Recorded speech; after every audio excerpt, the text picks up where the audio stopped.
leen di ziar maa leen di ziar maa ngi jégalu sama gars yi donc am na ku ma doon woo maa ngi jégalu je suis un petit peu en retard voilà El Modou c'est bon j'ai vu ton message gars yi je suis là juste en retard mais je suis là maa ngi fi maa ngi leen di ziar El Modou j'ai vu ton appel attendez ma xool maa ngi leen di ziar bu baax a baax a baax xaar leen ma xool alors je faisais un peu voilà donc j'enlève ça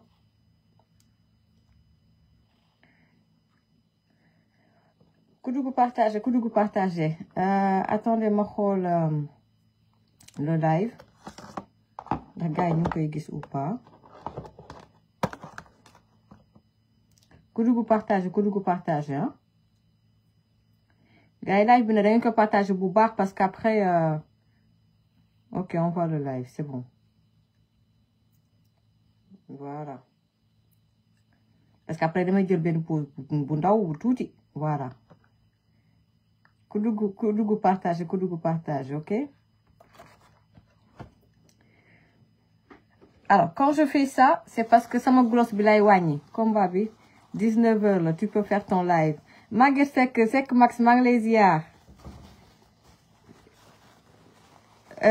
Gana Silla je vais très bien alhamdulillah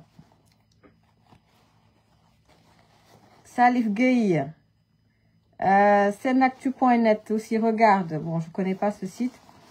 gars yi maa ngi leen di ziar de nuyu bu baax a baax donc quand je fais ça gloss bi lay wàññi c'est tout donc pour gars yi moom du ñu bàyyi benn détail voilà merci les sentinelles de la République ci partage bi donc gars yi maa ngi nuyu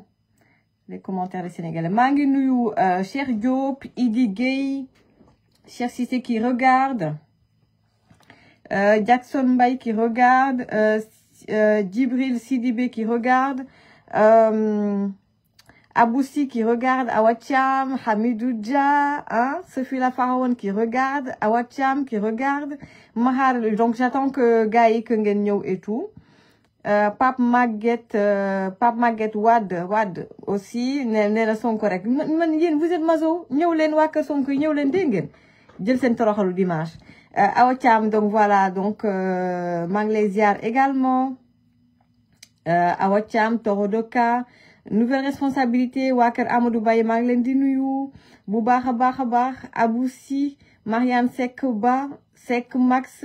li ngay wax moo ñu ëppal njëriñ combat bi merci beaucoup et quand j'ai demandé également ci groupe bi aussi on m'a dit aussi la même chose nañu def suñu 1 heure de temps El Modou Gueye depuis Touba journaliste on était ensemble à la radio Walfadjri maa ngi lay ziar Amina Ndeye Awa Guissé traiteur donc depuis nekk ci groupe Les Sentinelles de la République maa ngi lay ziar Robe Rouge maa ngi lay ziar Moussa Gueye donc voilà donc gars yi Fatou Mayine ndeysaan aussi donc aussi gis naa mu partager sama dernière vidéo live bi ma def aussi Fatou Mayine donc Atel Diaspora maa ngi leen di ziar ñoom Cheikh Tidiane Sall maa ngi leen di nuyu waa République des Valeurs Bathily Ali Bathily gars yi ñëpp ñu fa nekk maa ngi leen di nuyu Barka Ba mi ngi seetaan également gars yi live tey bi c'est très important ah ngeen suivre ko bu baax a baax Soyibou Sow aussi mi ngi seetaan le temps que gars yi dugg si ma def juste sama sommaire bi maa ngi jégalu tey voilà donc mu ngi mooy loolu parce que comme tous les dimanches avant que muy dugg parfois damay jot ay appels c'était vraiment important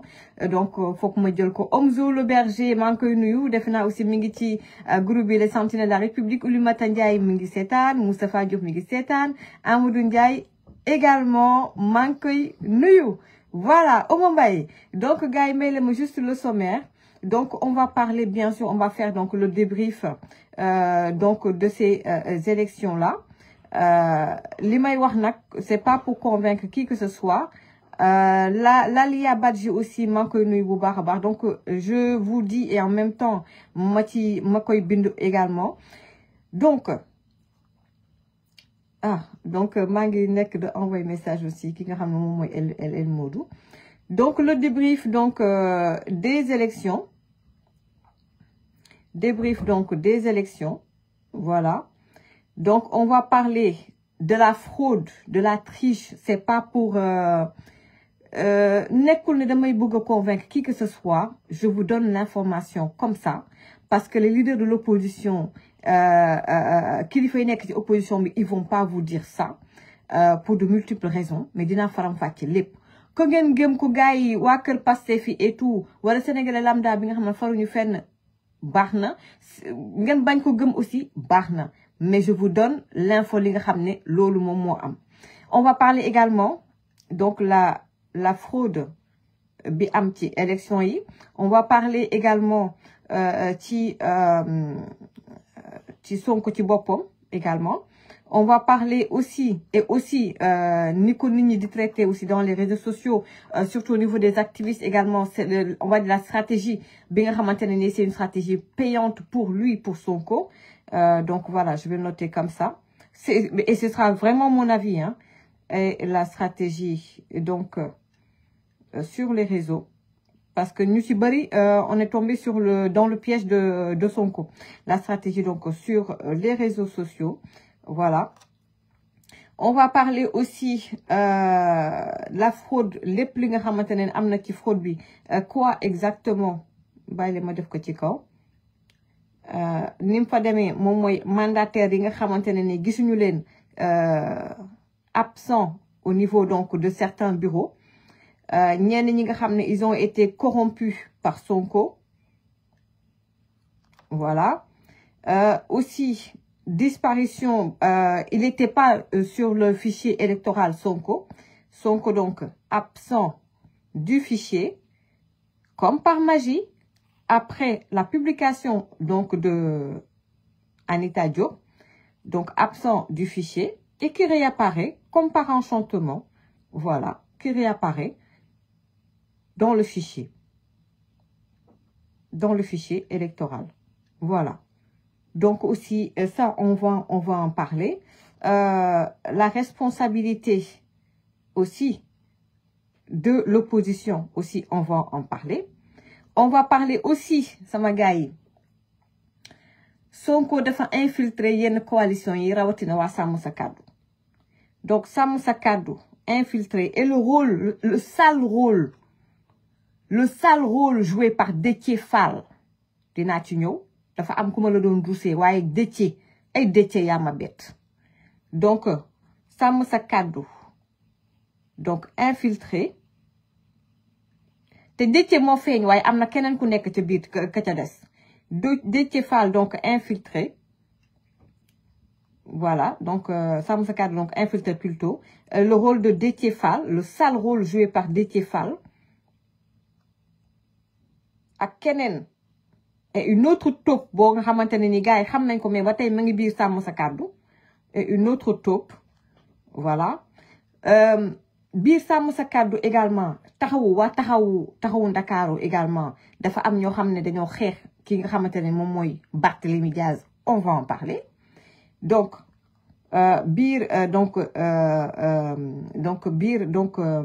maa ngi nuyu également yaay Ami Diop bu baax a baax. Donc taxawu Ndakaaru, donc vous avez déjà vu que ni démb on parlait, l'information donc est passée comme quoi Abba Mbaye donc il a claqué la porte de taxawu. Bu fekkee ne vraiment c'est vraiment avéré également on en parlera. Ça c'est Facebook. Ça c'est Facebook, donc na dindi Facebook bi benn yoon. Voilà, donc taxawu également donc dans la tourmente, on va dire, taxawu dans la tourmente, voilà. Et également PUR,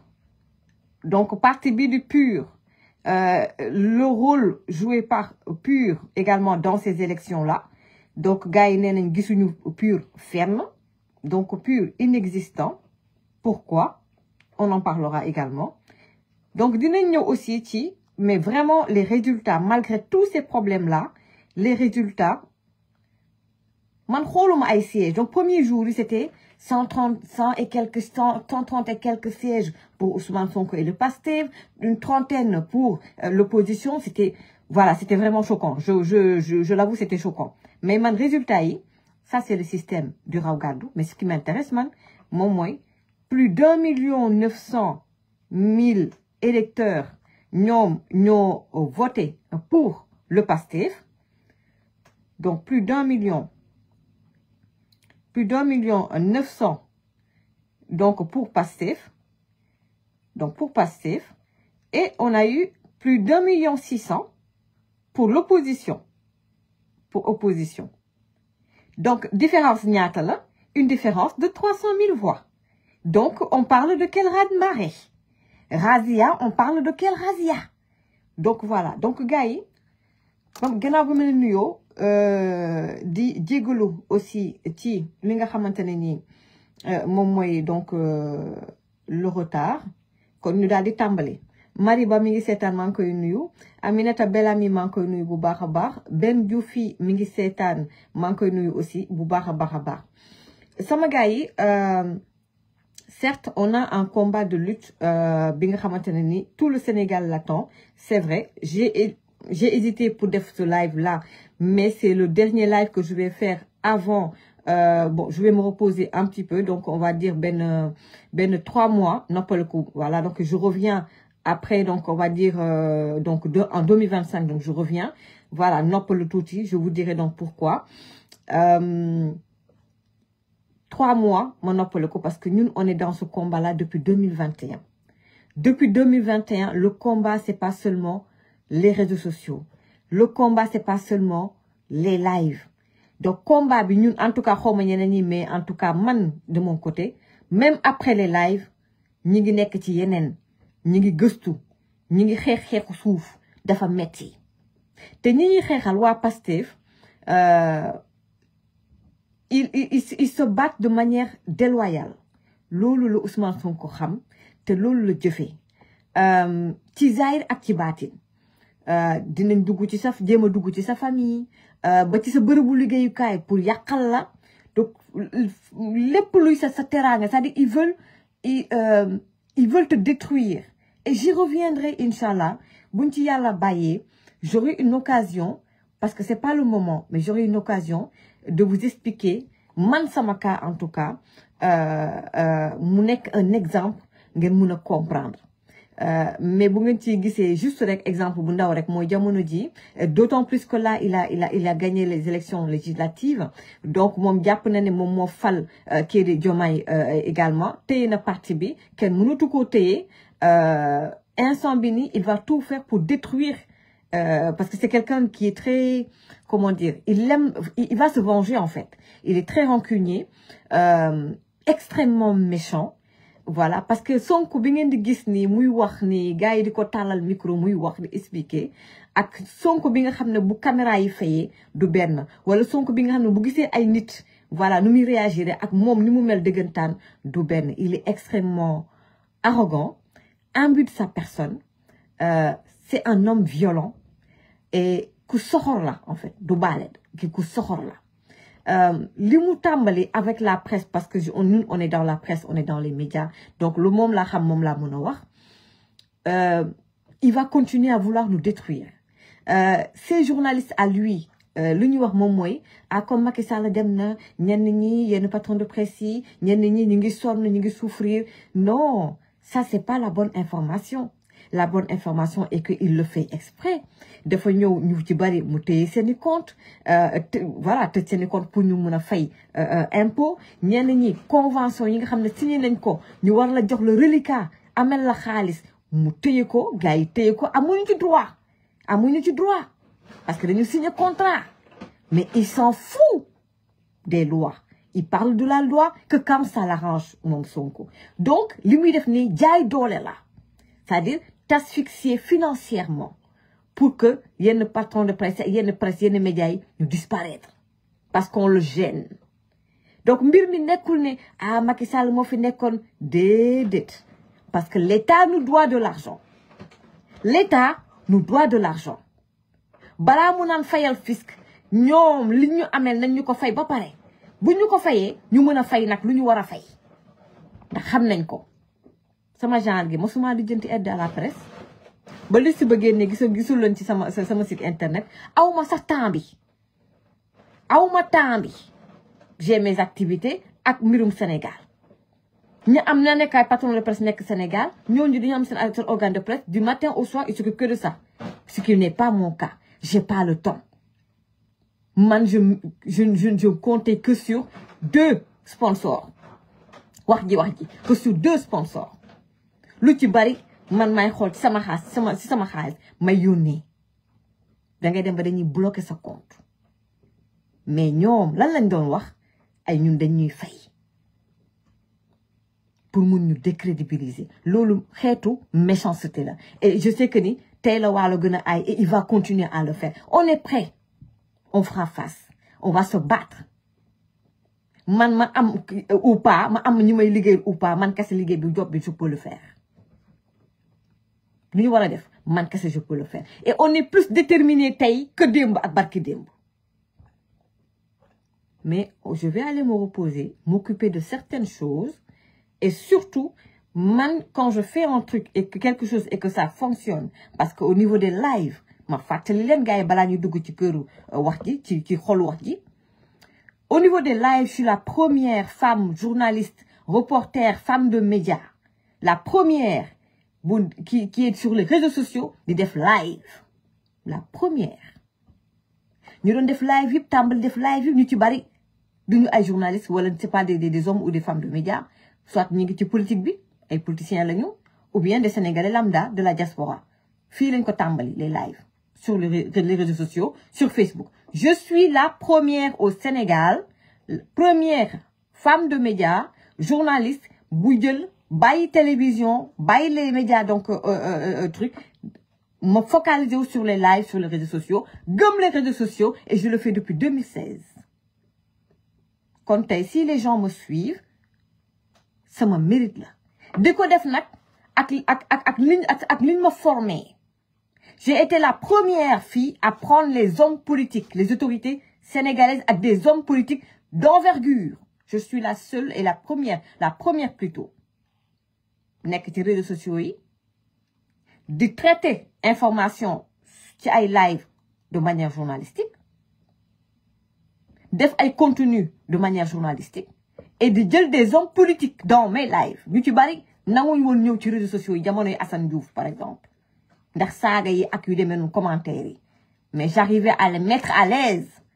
parce que interview journalistique lay doon bokk na ci seen demi-dieu vous les gars de Pastef vous les moutons de Pastef vous les chiens de Pastef y compris Ousmane Sonko je suis la seule bu nekk ci Facebook mu dugg ci live am je suis la seule mu dugg sama live 3 fois répondant à mes questions ngeen bëgg ko ngeen bañ ko looluy dëgg kon nag bu ñu ci demee depuis 2016 ba tey ma nekk ci jot na nag instant bi ni on va dire me réinventer man j'aime pas tout le temps faire la même chose sinon je vais m'ennuyer en fait quand je fais des choses je ne le fais pas pour plaire wala pour am buzz ou ceci ou cela non ñun old school lañu dunduñu loolu donc il faut que je me réinvente ma indi leneen lu bees toujours live mais en simultané Facebook TikTok YouTube etc sur toutes mes plateformes loolu laa nekk di xalaat j'aurais dû le faire depuis un bon moment awma temps bi là nag je vais me donner le temps et le faire parce que sénégalais yi quoi qu'on dise il y a eu fraude mais il y a eu des sénégalais yu bokk Pastef ak ñeneen ñoo xam ne bokkuñu Pastef c'est des sénégalais lambda et qui ont écouté Sonko et qui sont allés voter pour Pastef am na ay sénégalais yu ko def pourquoi parce que message Sonko bi mu doon véhiculer mooy jox ngeen ñu présidentielle yi gagné nañ ko mais pour que ñu mun leen a liggéeyal yéen sénégalais yi foog ngeen jox ñu assemblée nationale lu ko mooy opposition dina bloquer dëkk bi ñenn ñi ils l'ont cru ils ont voté jox leen lépp parce que sama gars yi maa ngi jéggalu mais il faut qu'on se dise la vérité élection yi leer na nañ ñëpp gis nañ leer na ci benn côté mooy la société sénégalaise a beaucoup changé depuis 2001 mais société sénégalaise bii ñu am jeunesse bii ñu am mu ngi tàmbali quand j'étais reporter dama daan dem di interviewer des étudiants ñu ne ma on préfère parler en wolof. On est dans une société où il y a beaucoup de personnes incultes. C'est ça la vérité. J'ai pas dit toutes les personnes. J'ai dit il y a beaucoup, énormément de personnes incultes. Et ça, Sonko le sait. On a, ci suñu société sénégalaise, am na ñi nga xamante ne ni, en fait, ñun amuñu conviction, amuñu gëm-gëm. Ci suñu société sénégalaise, daf ci bëri beaucoup de Sénégalais, ils sont faux.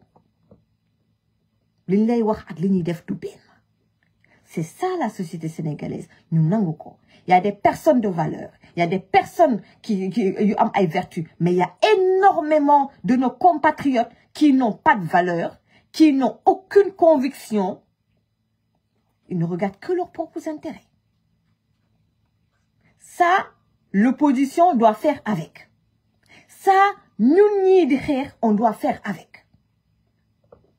Avant les réseaux sociaux, des gens comme man, on se battait avant les réseaux sociaux pour suñu propre conviction. Man, je me battais en tant que femme dans un milieu difficile comme les femmes, comme les médias. Mais j'étais seule. Parce que sacrifice yu muy demandé, certains, ils pouvaient pas supporter ce sacrifice-là. Ci àdduna da ngay am looy gëm. Da ngay am looy gëm. Mu metti mu nga souffrir parce que tu as des objectifs, parce que da nga am gëm-gëm. Xeex bi même bu ma naree c'est-à-dire que comme na laa ko mën a expliquer c'est-à-dire que nit bu sa xol bu feesee ak ngëm-ngëm nga nekk ci benn mbir nga gëm ko buñ lay rey sax dañ lay rey mais xolal la tête haute man duma mës a sëgg ci kanamu Ousmane Sonko jamais ce que je fais j'y crois et je me battrai jusqu'au bout. No découragement wala may remettre des choses jamais. On doit avoir un peuple qui a des convictions. Un être humain sans conviction dara du mën a dem. Demal Amérique, États-Unis lépp xëyul nekk ne boy déedéet. Même boy gis un Américain même dans les compétitions partout dañu gëm seen bopp. Ici en France, plus ñu am sur le plan social, acquis yu ñu am, ils se sont battus avec conviction. On n'a pas un peuple de conviction. Sénégal, on n'est pas un peuple de conviction. C'est ça la réalité. Ku nekk ak sa intérêt. Ku nekk ak li la arrangé. Ñu nekk biir Pastef et j'en sais quelque chose. Ñu ci bari c'est des intellectuels. Ñi ngi woon fii ci diaspora bi. Brillants. Des personnes très influentes ici dans la diaspora. Ñoo ngemboon Ousmane Sonko ba ma koy xam depuis 2018. Ñu ci bari dañoo mere Macky Sall. Ñu ci s'il vous plaît, ñi ngi signaler live bi. Faites, mettez deux cœurs. Ñi ngi signaler live bi gars yi. Mettez deux cœurs parce qu'ils sont en train de signaler le live. Mettez deux cœurs. C'est mon dernier live, après je vais me reposer pendant 3 mois avant de revenir. Gars, vous voulez me ci numéro bii nii beneen numéro ngeen ma woowee sur my live. En France,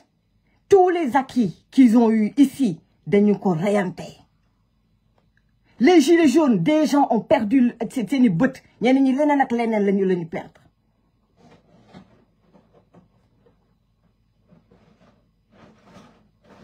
Les événements du mois de mars 2021. Ousmane Sonko il a eu recours à des rebelles et on le sait. Les ñu war a xam nañ ko. Dugg ci biir manifestants yi, ils ont tué des gens.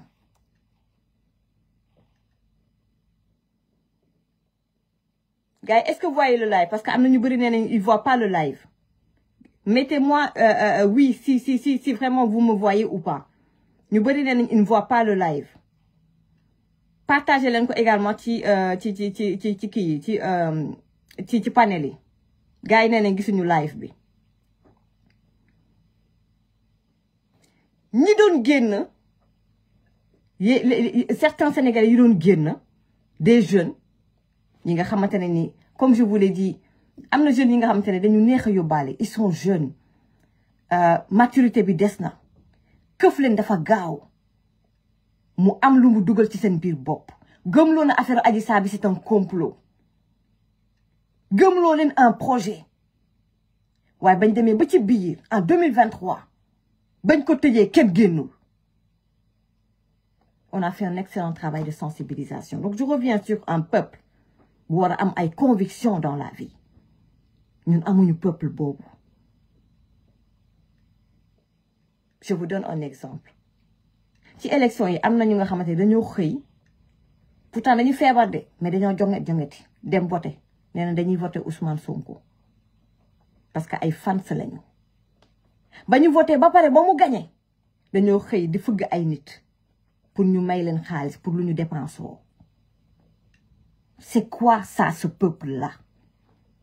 Alors que tu peux changer ton avenir juste avec sa carte bien votée. Mais nag comme Sonko gëmloo na leen nii bu ngeen joxe majorité bi opposition moom du mën a liggéey ak Pastef du ñu mën a liggéey ñoom ñi nekk ci nguur gi du ñu mën a liggéey sénégalais yi jox nañ leen lépp. Sénégalais lambda yu bari nee nañu Diomaye Sonko jox nañ leen lépp ñu ngi leen di seetaan fii nag amul ay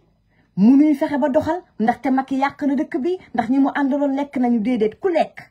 taxawal ngeen parquet financier ku lekk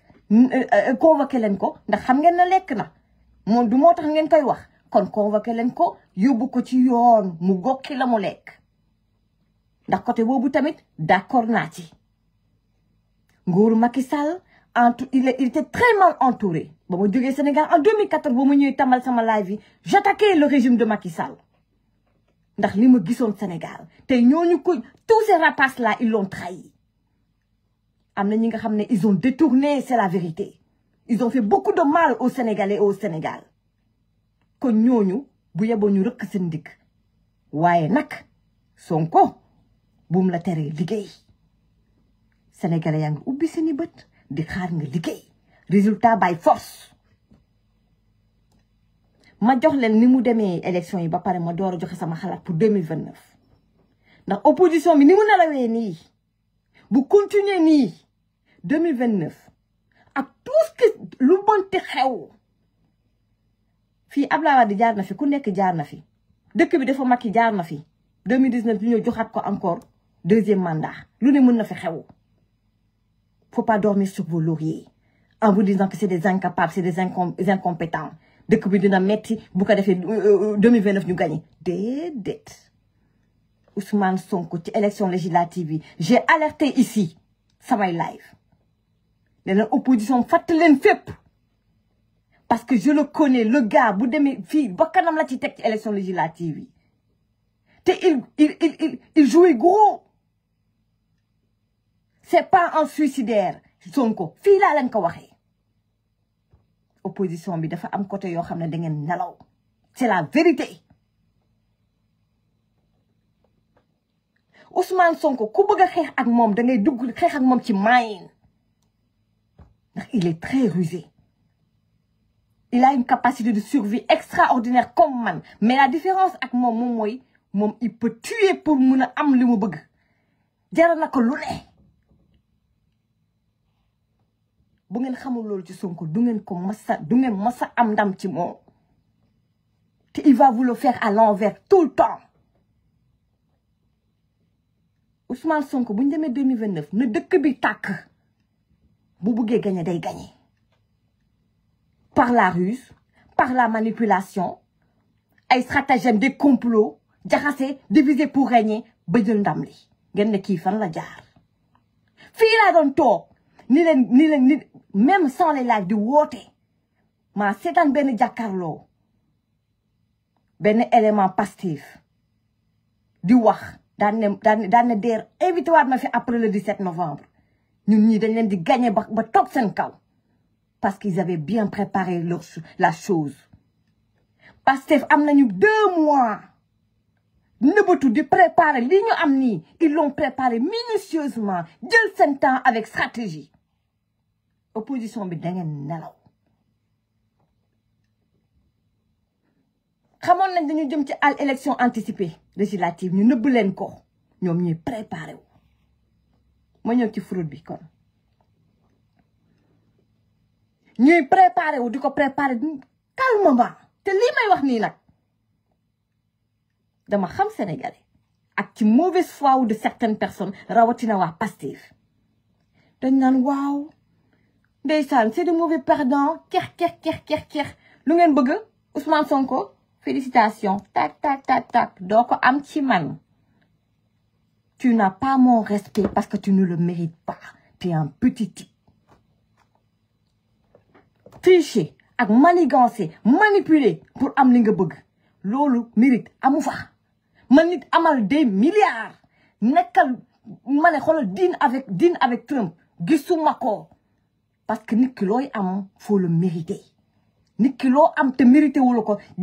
jaare ko ci manipulation ak des stratagèmes pour am ko de manière déloyale je ne te respecte pas gisuma la man kooku le paysan qui est dans son champ et qui se bat à la sueur de son front de manière honnête kooku laa gën a respecté que ces tricheurs et Sonko tu es un tricheur. Ousmane Sonko il était absent du fichier électoral lan moo ko ci dugal lu dugal Anita Diop moo ko publié quelques heures après ñu dugal Ousmane Sonko lan moo nekkoon ci fichier électoral bi Ousmane Sonko bu jigéen lañ fa gis Ousmane Sonko il est né où nee nañ ma Thiès ñu def fa Ziguinchor parce qu'un crime n'est jamais parfait. Anita Diop moo publié ne Ousmane Sonko il est absent du fichier électoral Ousmane Sonko jékki-jékki comme par magie Ousmane Sonko nekkaat ci fichier électoral bi où est l'opposition ñu dee ma ne Bougane Gueye Dany ci boppam woo na avocat bi di maître Amadou Sall pour que ñu def recours fële ca conseil constitutionnel. Pourquoi aboutirul? Il fallait en faire tout un pataquès def ci gën di mam bruit parce que c'est pas normal. Ousmane Sonko absent du fichier électoral nekkat ci biir fichier ba et ko fa ñuux ko fa dugal mën nga lu ne. ñu laajte ba tey mu am ku mu dee ne ma am na koo xamante ne expert la ci wàllu élection mu ne képp ku xam état mos a liggéey ci état nga am expérience su élection ma jox leen exemple sama gars yi parfois dina am ay nit ñi nga xamante ne dañuy inscrire par exemple là on parle de 7 300 et quelques mille électeurs ci fichier bi da ngay dugg ci fichier bi di xool nga jël benn 100 000 personnes 100 000 sénégalais par exemple âgés de 85 ans nga xool 100 000 sénégalais yooyu est-ce que 100 000 sénégalais yooyu est-ce que voté nañ en 2019 nga gis ne ils n'ont pas voté est-ce que voté nañu en 2022 nga gis ne ils n'ont pas voté est-ce que voté nañu en 2024 ci élection présidentielle non ils n'ont pas voté parce que certainement ils sont décédés su ko defee nag nga xoolaat bu fekkee da nga soxla 300 000 électeurs nga xoolaat y a des Sénégalais entre-temps qui se sont inscrits au Sénégal ñu émigré voyager génn dëkk bi ñooñu aussi nga jël nag loolu nga soxla nga xool li nga soxla nga am foo ko ñuux pour gonfler tes chiffres képp ku bokk et ku mës a liggéey état nga am expérience su élection xam nga ni lii may wax lu mën a nekk la. Sénégal de gagné certifié élection moom non mënatul nekk fañ koy sàccee doo ko fekkee ak ci yeneen stratagème lay doon. waaw sama gars yi jaaxalu leen le jour de l'élection le 17 novembre télé yi rajo yi site internet ñëpp naan faible participation taux de participation trop faible très faible. À 2 heures de la fermeture des bureaux ñu jékki-jékki rek mel ni comme ay yamba may nuyu sama suñu frère ba nekk Sen TV di Kader Dia mos naa ko fi invité les grandes gueules je l'ai écouté l'autre jour moom aussi il a des interrogations parce que moom ci boppam il a fait le tour des centres de vote sama gars yi y avait pas foule nit ñi dañuy ñëw dugg voter dem y avait même pas la queue fan la nit ñi jaar faible participation jékki-jékki à 2 heures de la fermeture des bureaux de vote ñu ne participation voilà di avoisine fu ñu nit ñi jaar lii ma leen di wax nag les leaders de l'opposition mënuñ leen ko wax parce que sàcc bi Ousmane Sonko def dafa nekk sàcc yu nga xamante ne nii par exemple tey ma jox leen exemple tey jii yenn jigéen yoo xamante ne nii di nga xam ne sa jëkkër mi ngi njaaloo il est infidèle mais il est tellement rusé munoo fexe ba am preuve mais tu sais que il te trompe mais amoo preuve te mu leer la mais munoo ci duut baaraam loolu Ousmane Sonko def loolu moo tax les leaders de l'opposition kenn mënu cee wax pour l'instant parce que buñ ci waxee dañ naan tu es un mauvais perdant buñ ci waxee dañ naan tu es en train de te ridiculiser parce que mënoo ci duut baaraam moo tax ma ne da ngeen a nelaw ma ñëw ci mandataires yi ci jouru vote ba biir groupe bi di Sentinelle de la République ay nit dem nañu voter dugg ci biir groupe bi ne ma Mati man fii laa voté Saint-Louis kii ne la am na ñu ma doon inbox ne ma fii ak fii laa voté mais Mati y avait pas de mandataire de l'opposition aucun mandataire foofu bourrage des journaux mën na fa am aucun mandataire de l'opposition ça c'est impardonnable foofu sàcc gu métti mën na fa am bu leen wax déedéet bourrage des journaux mën na fa am mandataire yooyu ñenn ñi nee nañ fayuñu leen foofu moo tax ma ne conviction bi ma doon wax mu ñëwaat man xaalis du tax ma perdre sama conviction ak ki ma doon yow nga nekk un militant nga nekk ci parti nga xool ni ñii def nañ fi 7 mois mu metti lool ci yow ak ci say mbokk ak ci Sénégal yu bari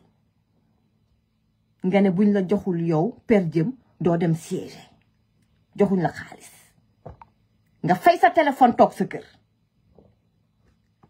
tu es un lâche képp kuy mandataire et tu as fait ça sache que tu es un lâche xaalis bi yàlla bu mu bokk jariñoo yow bu fekkee ne Sonko da la corrompre après ndax ñenn ñi Sonko daf leen corrompre yenn mandataires yi ça aussi wax nañ ma ko mais li ma gën a expliquer mooy ñenn ñi on les joxuñu leen per diem moo tax demuñu siéger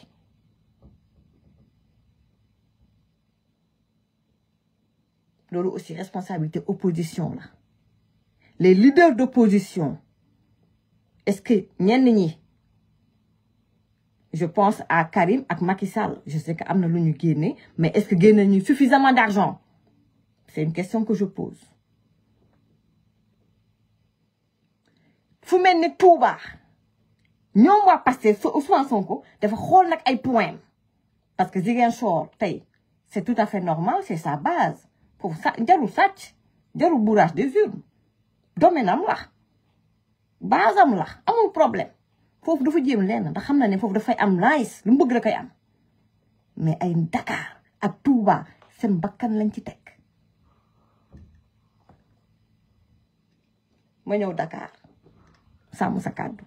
Barthélémy Diaz ak ñoom Khalifa Sall sàmm sa kàddu d'abord kii di Déthié Fall ma sañoon billaay doo sant Fall ndax ñun Fall ay garmi lañu ñun Falleen bu ñuy dee suñu ngor ak suñu fierté lañuy àndal dee ñun dañuy gore ba dee jarat fukkul suñu bët Déthié Fall Déthié Fall dañ la jox benn mission nga accomplir ko Ousmane Sonko moo la yónni woon biir sàmm sa kàddu tu étais en mission commandée Déthié Fall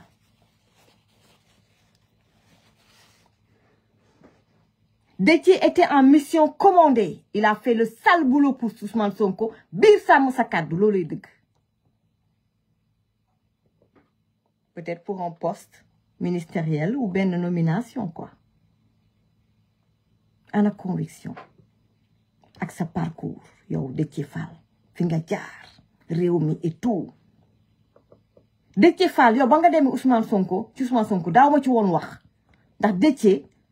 tur bee fi nekk waaye doo tous amoo base amoo dara tu pèses pas lourd Déthié Fall mais da nga sa tur yàlla def nga doon kilifa boo waxee ñu déglu la waaye amoo base amoo ay électeurs yu bari tu pèses pas lourd nga jaar réew mi nekk un intellectuel su ma juumulee jaar prytanée militaire Déthié sa parcours Déthié Sonko yemula sax fii ngay def un sale boulot pour Ousmane Sonko bi pour ay affaire u poste quoi Déthié yaa ma rusloo waaye bu ñu ne Déthié ba pare ñu ñëw ci am na beneen élément mi ngi biir sàmm sa kàddu ba tey Ousmane Sonko l'a reçu mu ne mu taaral toog bi sàmm sa kàddu di yàq yow sa heure dina jot bu ñu waree wax sa wax dinañ ci wax Barthélémy Diaz aussi ñu bari di ko xeex dafa am na yoo xamante ne ni waa taxawu ñoom dañ koy gérer seen bopp opposition lañ bokk duma ci sori mais y a des remous y a des problèmes y a des tensions bi taxawu te am na ñu bari ñi nga xamante ne le fait que Barth jiite sàmm sa kàddu et que Khalifa Sall ànd ak moom jiital ko ñuy campagne neexu leen biir taxawu on connaît des gens de taxawu dañ doon liggéey ak Abbas Fall pour que Barth ñàkk Dakar ndax pour des guerres de positionnement et problème ci seen biir quoi ngeen nekk opposition lu leen waa Pastef waxul yekk yéen waa taxawu amut ba tey conviction mooy ñëwaat taxawaat ba tey pourquoi on milite pourquoi parfois on est prêt à aller en prison pourquoi on milite dans un parti politique pour des postes comme politique c'est juste pour des privilèges en fait c'est vraiment honteux te même bu fekk ne on a fait des sacrifices pour un parti on a tout sacrifié c'est pas le moment bii c'est pas le moment du moment bii ngeen war a flancher du moment bii ngeen war a di capituler pour des postes on peut se battre def ay mbir et tout mais pas contexte bii parce que pour la première fois on a à la tête d'un pays deux gamins qui s'amusent deux gamins incapables incompétents en 7 mois le pays souffre tey am na sénégalaise bi nga xamante ne nii mi ngi door a accoucher jëkkëram il a perdu son travail lan lay dundalee son bébé avec d'autres cas dramatiques ngeen toog naan yéen ngeen di xeexante pour ay postes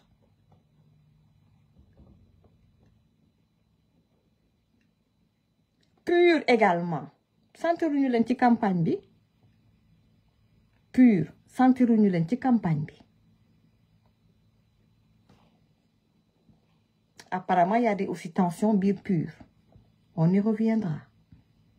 mais même ci fichier électoral bi fraude bi am tey ji képp koo xam ne mos na liggéey nekk état waa APR waa PDS ngeen am expérience élection tey fichier bi Ousmane Sonko ñu génne ko ci fichier bi dugalaat ko rek war na la mun a alerter te même bu dul loolu même bu fekkee ne ça c'est vrai ça à votre décharge vous n'avez eu que 15 jours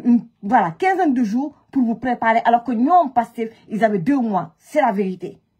amu leen woon temps te même moyens yi lépp parfois du woo daje Sonko, qu'ils le disent ou pas,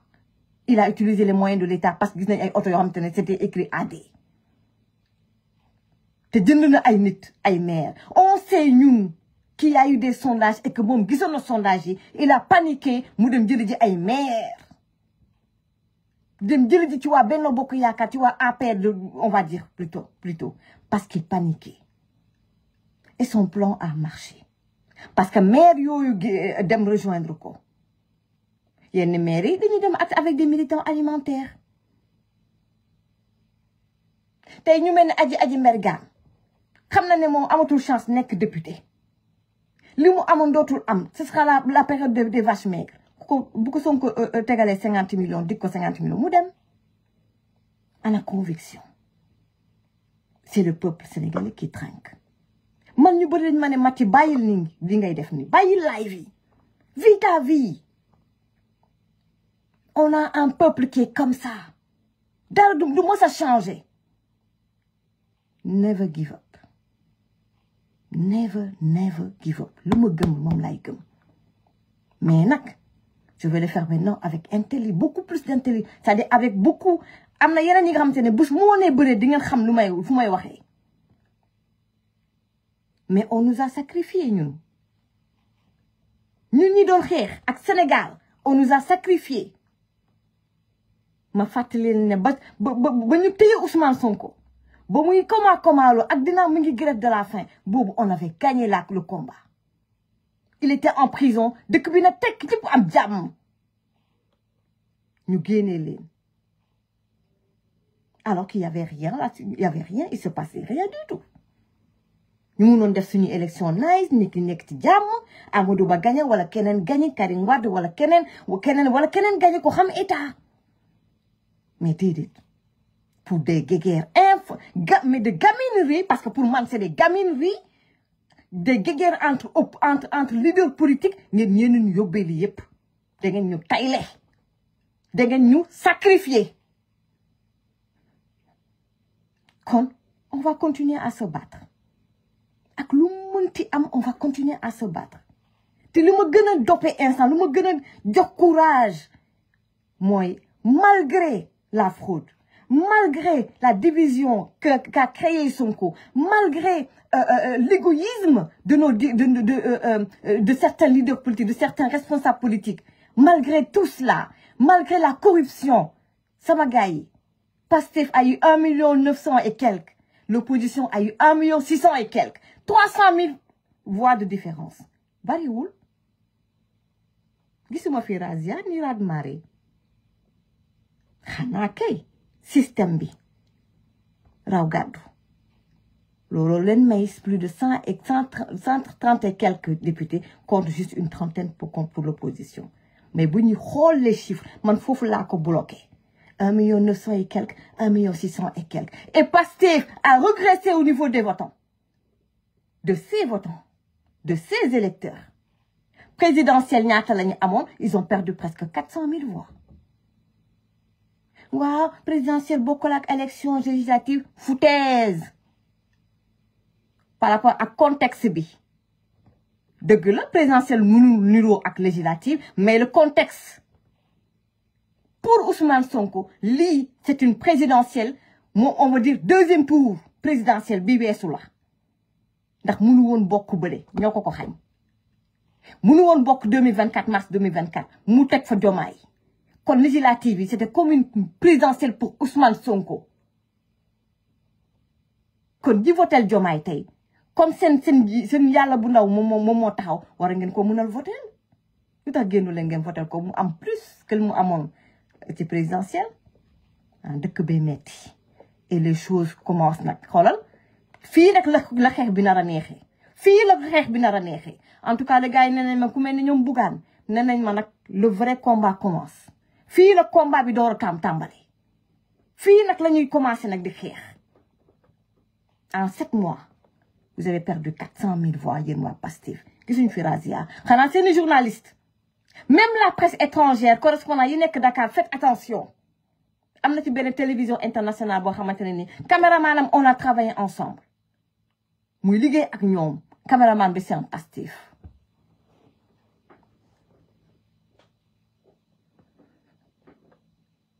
l'opposition sachez que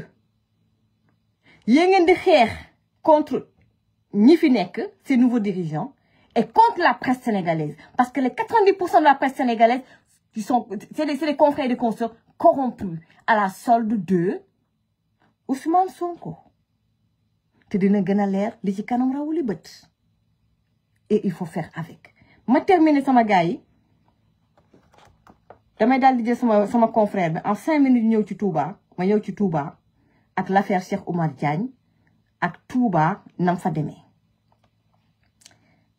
may leen ma tuuti ma xool parce que vraiment c'est vraiment le système de Raw Gadu est vraiment injuste parce que quand on voit par exemple Sàmm Sa Kàddu am 200 000 et quelques voix war a am 3 députés nga xool ay ñoom Tafsir Thioye defe naa bu soppi xawma nekkoon PDS ak benn Tahirou Sarr di am 1 député c'est injuste c'est vraiment ça n'a aucun sens en parlant de Tahirou Sarr balaa ma jël sama invité 5 minutes ñu ñëw ci Touba en parlant de Tahirou Sarr faites très attention sama gars yi ba mu toogee di dingat Ousmane Sonko ma di ko seetaan maa ngi ko doon door a seetaan ndax man waa Pastef duma leen seetaan xanaa nit wax loo xamante ne nii bëgg naa xool xam fu mu ko tànkay wala am na lu tax ma war ko seetaan mooy tax ma leen di seetaan c'était la première fois franchement ma toog jël sama temps déglu Tahirou Sarr il parle il communique trop bien il a du charisme ànd ak dal il communique beaucoup mieux que Ousmane Sonko nga xam ne ay fenam ak c'est-à-dire parfois il est tellement idiot même quand il parle ak l'affaire des Passy Valda beeg ñoom si il est tellement idiot et tellement fougueux benn genre dof bu rëcc la quoi mais Tahirou et da nga xam ne kii il est cultivé en plus il est super méga intelligent c'est quelqu'un de très vif mais vraiment il est intelligent et malin c'est pas pareil loolu moo tax Tahirou Sarr bu dangereux gars yi ma bàyyi leen xel li may wax Tahirou Sarr pour man Ousmane Sonko moo nekk ci ginnaaw gëw ma ne réeroo na ak Ousmane Sonko te li ci kanam rawuli bët Tahirou Sarr pour man Ousmane Sonko moo nekk ci ginnaaw je ne pense pas que Tahirou Sarr réeroo ak Ousmane Sonko peut-être que je me trompe mais li ci kanam rawuli bët gars yi ma jël sama invité pour ñëw ci bu ma koy introduire damay ñëw wax ci Touba tuuti man j'aime pas du tout bu ngeen seetluwee affaire Cheikh Oumar Diagne bëgguma ci woon nekk di waxuma ci lu bari sax en fait mais d'abord balaa ma koy fàtte ki nga xamante ne ni moom mooy Moustapha Diakhaté soutien total à Moustapha Diakhaté et le doyen Adama Gaye Moustapha Diakhaté je sais que ni c'est-à-dire que Moustapha Diakhaté contrairement ak Sonko nga xam ne yow tapet nga ragal kaso ragal coono Moustapha Diakhaté duñ ko dégg mu ne buñ ko war a tëj ci kaso ba dina ko dund avec dignité bien boo seen xel dal ci Moustapha Diakhaté nit xoolal mental de fer li ngay gëm nga gëm ko ànd ak xoolal en bandoulière say convictions donc lu jëm ci Touba mbirum Cheikh Oumar Diagne j'en ai pas beaucoup parlé même dans mes lives man bëgguma di dugg trop ci affaire ay religion ak yooyu mais day nañ ma ni ma balaa may jël mon confrère El Modou mbirum Cheikh Oumar Diagne ñi nga xam ne du ma dugg ci trop de détails mais ñi nga xam ne ñoo ŋànk Touba tey Touba surtout sur le plan économique ak ni Touba di doxee après le discours la sortie de Cheikh Oumar Diagne coow li bari dañ leen a laaj ñi bokk ci famille Sëñ Touba et tout dem nañ waxtaan ak ñoom lan lañ ci xalaat kilifa yooyu ñu ne mbir mi c'est politique moo ko lal yenn ñi nga xamante ne yenn mbàkke yi dellu ci seen yitte officiellement gisuñu kenn ku nekk Touba kilifa dëgg ku communiquer officiellement de manière claire wax joxe position de Touba ci mbirum Cheikh Oumar Diagne en condamnant ses paroles gisuñu ko on peut pas être plus royaliste que le roi te foofu lay daanelee jël El Modou Gueye parce que c'est des sujets sensibles mooy bu ngeen seetloowee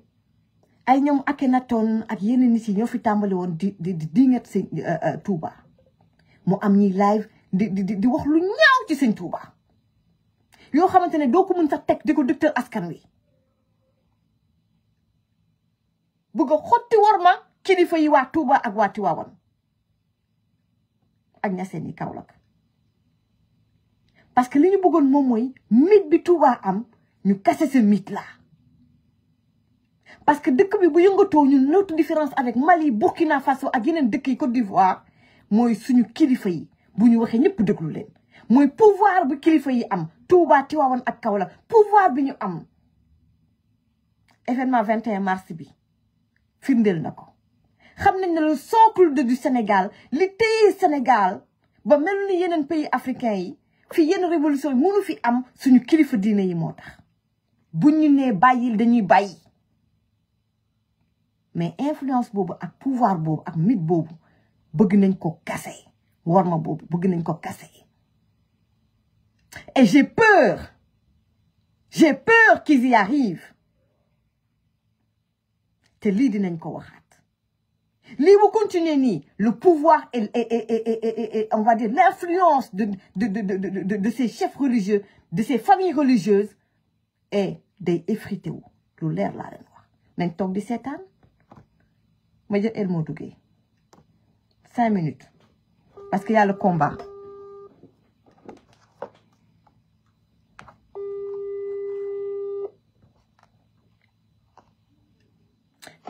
waa El Modou maa ngi lay ziar bu baax a baax Batuli Ba maa ngi lay ziar Abdoulaye Fam et Linguère Khalifa maa ngi leen di nuyu Boustine Diouf waaw El Modou Gueye maa ngi lay ziar nekk journaliste donc on était ensemble à Walfadjri yaa ngi fële ca Touba maa ngi lay ziar bu baax a baax a baax a baax. waaw maa ngi lay dellu ziar bu baax soxna Mati. justement nag ñuy waxtaan jëm ci voilà ñuy waxtaan ci élection yi. yëpp ci diaspora Sénégal. voilà bëggoon waxtaan ak yow ci résultats yi foofa ci Touba ak it parce que ñu bëri jàppoon nañ ne avec polémique bi autour de la sortie de Cheikh Oumar Diagne waa Touba dinañ jóg nag laver l'affront ce qui n'est pas le cas bien que nag y a eu bourrage des urnes et cetera mais quand même voilà on sait que ni am na ay dëkk Touba ñoo xamante ne nii ba ils ont voté Pastef.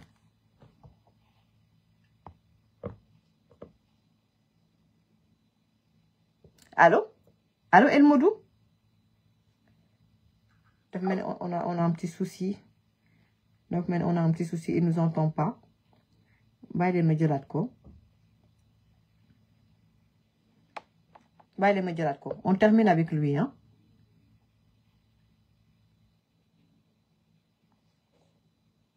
waaw dafa mel ni mënuma ko jël.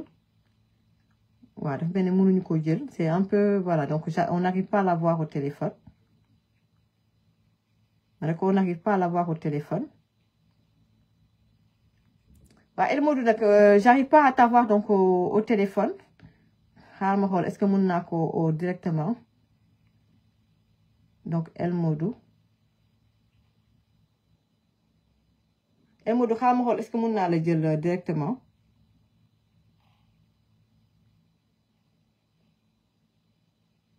gars yi baale ma xool waaw j'arrive pas à l'avoir au téléphone parce que je pense que pour côté internet bi la de je pense wifi c'est vraiment dommage un instant ma xool est-ce que naa ko mën a jël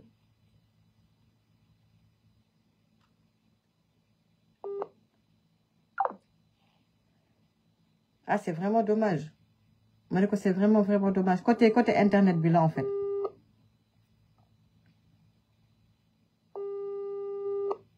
waa El Modou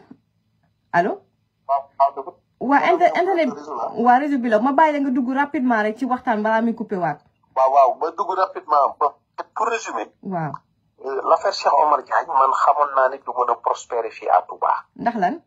bon waxoon naa sax ñenn ci ñi fi nga xam ne c'est des états-majors politiques si jamais ngeen jéem ko politique du ngeen si génn waaw parce que dès l'instant que religieux yi nga xam ne ñoo yor en charge la ville de Touba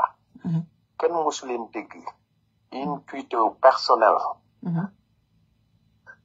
ñu wax ci kenn mos ci yëkkati kàddu si ñoom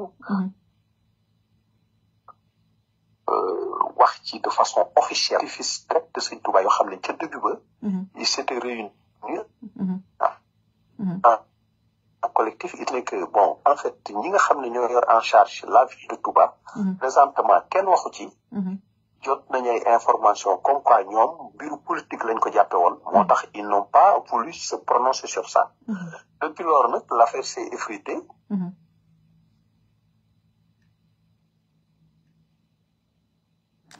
donc on n'arrive pas à la voir, c'est vraiment dommage.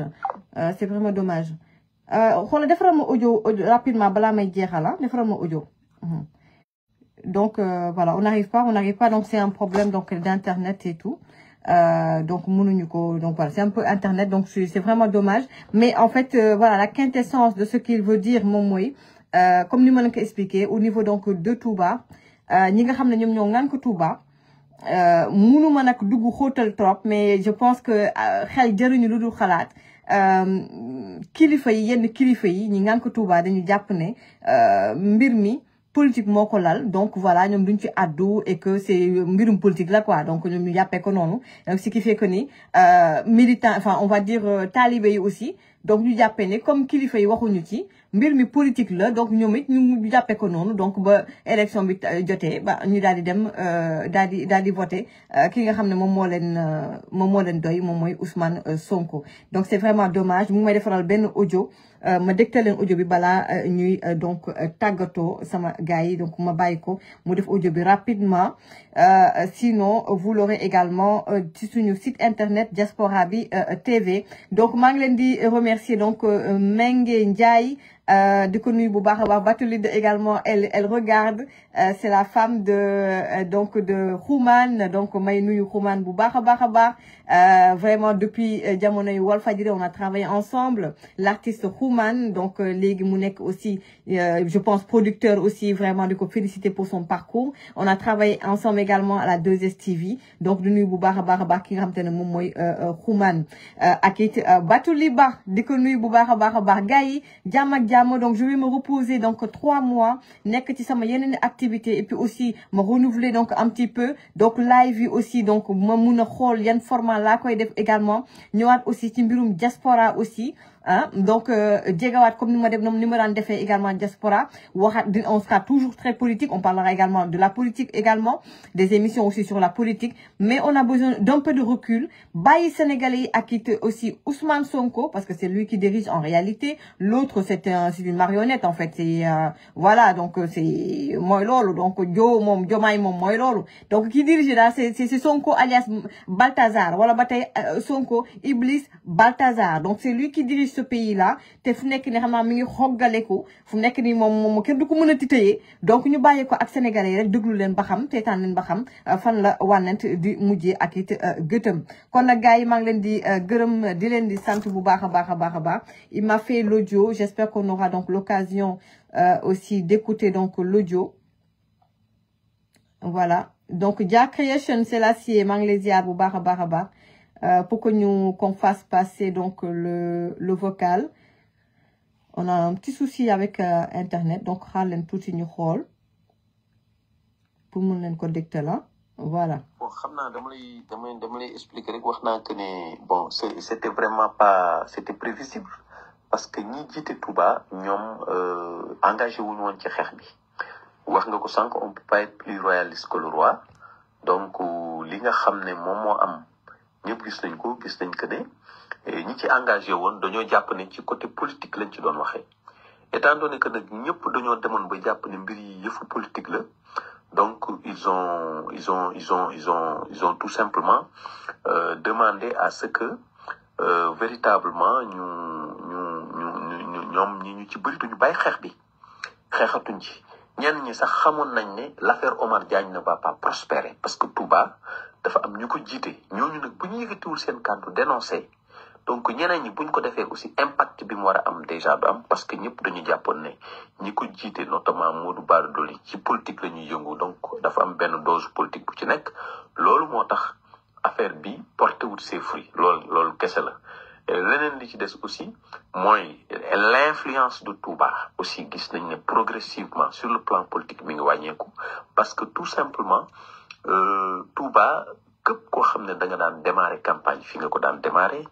ku ñëwaan traversé dëkk bi di nga fi ñëw dugg ñaan lu soog a jàll mais depuis 2022 Pastef ñoom ils se sont affranchis de ces hommes politiques parce que amul benn kilifa diine wala benn nitu diine boo xam ne mën nga ne ñëw nañ sukk fi man sàkku ci fi man ñaan pour ma ñaanal leen pour ñu atteindre seen objectif en matière d'élection loolu daal lañ mën a jàpp ne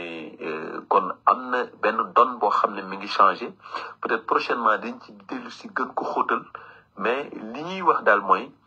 y a une baisse progressive de l'influence religieuse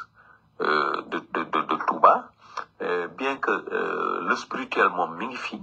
mais côté influence politique bi nga xam ne amoon nañ ko mu durer presque des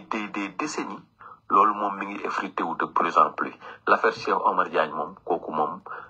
leneen la ñuy waxati waaye loolu moom waa Touba fàtte nañ ko parce qu'ils n'ont pas tenu compte de ça durant ces élections législatives. Merci beaucoup El Modou Gueye di ko nuyu bu baax a baax di ko remercier pour sa disponibilité gars yi di leen di jaajëfal bu baax a baax di leen wax donc à très bientôt après 2025 janvier 2025 inchallah donc ñu ngi ci mois de novembre décembre janvier on va dire vers fin janvier début février en tout cas rendez-vous dans 3 mois inchallah le temps que je me repose je m'occupe également d'autres aussi activités aussi pour revenir également en force toujours on lâche rien gars yi di nuyu Adji Sarr bu baax a baax Ousmane Sonko Ousmane Baltazar yaa ngi nekk au pouvoir bëgg nañ nga wax ci mbirum Sweet Beauté dossier Adji Sarr bi comme yaa ngi nekk au pouvoir na mbir mi leer bu dee li ngay wax rek dëgg la et que t'es un homme bu dee góor nga teg c'était vraiment un complot Ousmane Sonko na nga waxaat ci mbirum Sweet Beauté na mbir mi leer nda mbir mi leer jërë ngeen jëf jàmm ak jàmm